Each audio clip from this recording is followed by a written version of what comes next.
राजकीय वर्तुळातून एक महत्त्वाची अपडेट समोर येते। विधान भवनात रोहित पवार आणि तटकरे आमने सामने आल्याचं कळतंय। गेल्या अनेक दिवसांपासून रोहित पवार प्रत्यक्ष अप्रत्यक्षपणे तटकरेंवर टीका करताना आपण ऐकत आलोय।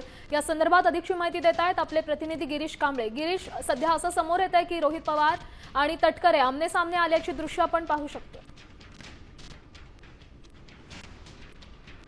फडणवीसांची भेट घेऊन लॉबीमधून जात असताना समोरच सुनील तटकरे आले होते, मात्र दोघांनी एकमेकांसोबत बोलणं टाळलं आणि या आपण बघतोय की मागील काही दिवसांपासून अजित पवार यांच्या अपघात निधनानंतर ज्या पद्धतीने रोहित पवार आक्रमकपणे टीका करत आहेत, प्रत्यक्ष अप्रत्यक्षरित्या ते सुनील तटकरे असतील, प्रफुल्ल पटेल असतील, या सर्वांवर टीका करताना दिसतात। एक संशय त्यांनी एक निर्माण केलेला आहे, घातपात वगैरे या सगळ्या बाबत ज्या पद्धतीने ते भाष्य करतायत। अशा स्थितीत जेव्हा दोन्ही नेते एकमेकांच्या समोर आले, मात्र दोघांनी एकमेकांना टाळलं, एकमेकांना आवाजही दिला नाही।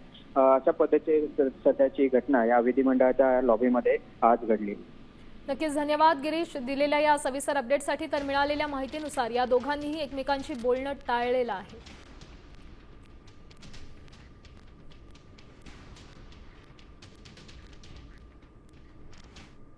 त्यांनी सकारात्मक भूमिका त्या ठिकाणी व्यक्त केली।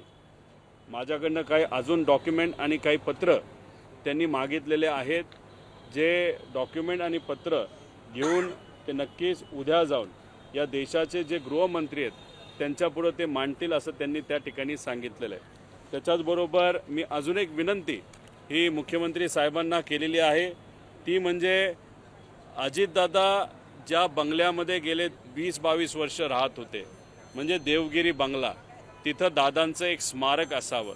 महाराष्ट्रातून जे काही लोक मुंबईमध्ये येतील, विधान भवन बघतील, मंत्रालय बघतील आणि त्याच्याचबरोबर दादाप्रेमी असल्यामुळे दादांचं एक स्मारक हे देवगिरी बंगल्यावर असावं अशी विनंती त्या ठिकाणी मी केली।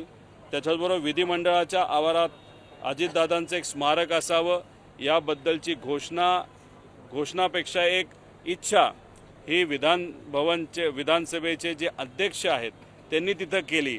ती खूप चांगली विनंती आहे, नाहीतर चांगली इच्छा आहे। त्याला पाठबळ देत आपण सुद्धा त्या स्मारकाला या विधिमंडळामध्ये त्या ठिकाणी तिथं परवानगी द्यावी, नाहीतर त्याला निधी द्यावा, नाहीतर त्याच्यासाठी पाठपुरावा करावा अशी विनंती केली। बारामती विमानतळाला अत्याधुनिक करण्यासाठी नाईट लँडिंग व्हावी यासाठी मोठ्या प्रमाणात फंड हा दादांनी मंजूर केला होता आणि मग आता तो फंड तिथं देऊन ते अत्याधुनिक ते विमानतळ करून नाईट लँडिंगची त्याला परवानगी देऊन त्या विमानतळाचं नाव हे अजितदादांच्या नावाने ठेवावं अशी विनंती तिथं आम्ही केली।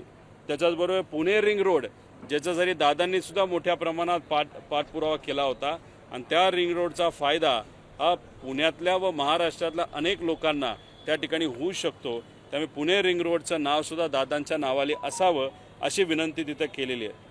तळेगाव चाकण शिक्रापूर जो एलिव्हेटेड रस्ता आहे त्याला सुद्धा दादांचं नाव द्यावं, कारण का पुणे या जिल्ह्याचे अनेक वर्ष आणि अनेक वेळा पालकमंत्री जर कोण राहिलेले आहेत ते अजितदादा त्या ठिकाणी राहिलेले आहेत आणि या सगळ्या इन्फ्रास्ट्रक्चरसाठी त्यांनी तिथं पाठपुरावा केला होता।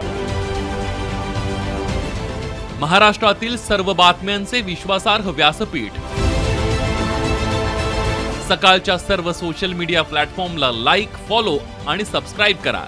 तसंच सर्व नोटिफिकेशनसाठी बेल आयकॉन प्रेस करायला विसरू नका।